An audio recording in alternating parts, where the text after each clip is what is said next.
Hej och välkommen till Moderna Museets trädgård. Jag heter Nina och idag ska vi skapa som frukost i det gröna. Skapa som. Men först ska vi ta reda på lite mera om konstverket. När Pablo Picasso var ung ritade han ofta av målningar som andra konstnärer hade gjort. Pablo tyckte att det var viktigt att titta noggrant på bilder som redan fanns för att få egna nya idéer.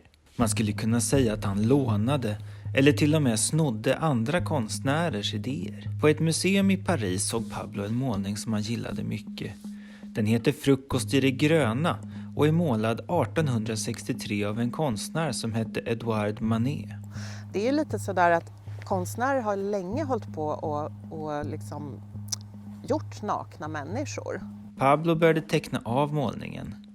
Men det blev istället en egen bild som han gjorde små pappersfigurer av.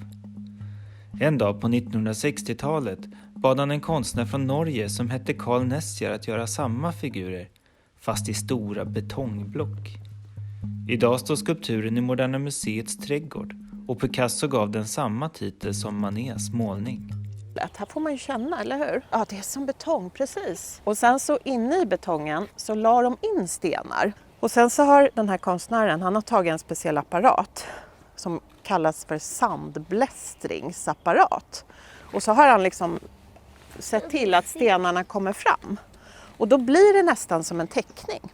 Han lutar väl, gör han så här va? Att han liksom ligger, precis, han lutar också så med benet där. Precis, jättebra. Ska vi ställa oss här borta och så kollar vi vilken vi ska välja sen och teckna av, tänker jag. Och hur står hon egentligen? Är det någon som vill visa? Så!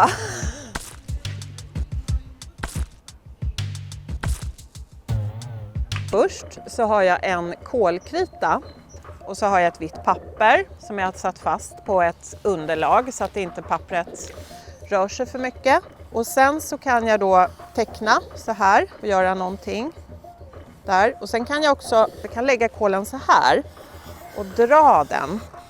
Om jag har gjort håret här till exempel så kan jag också sudda och då blir man ju svart om händerna. Sen får man ju liksom titta ganska mycket på det man tecknar av och koncentrera sig en stund. Och så gör vi vår egen bild.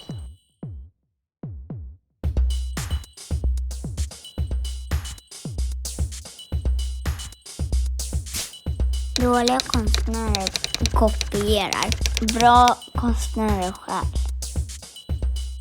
Oj, vilka häftiga bilder det blev!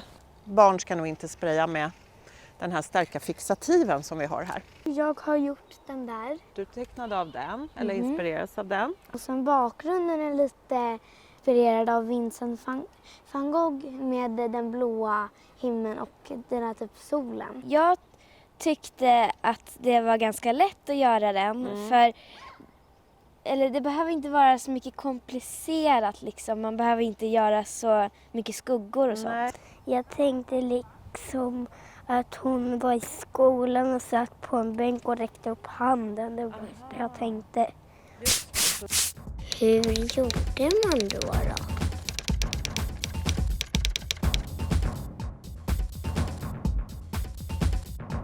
Nu kan ni göra det här hemma och lägga upp er bild på sociala medier. Använd er av #verkstan Moderna Museet. Kom ihåg att när du skapar hemma eller när du skapar överhuvudtaget så finns inget rätt eller fel, fult eller fint. Du kan se det som ett experiment.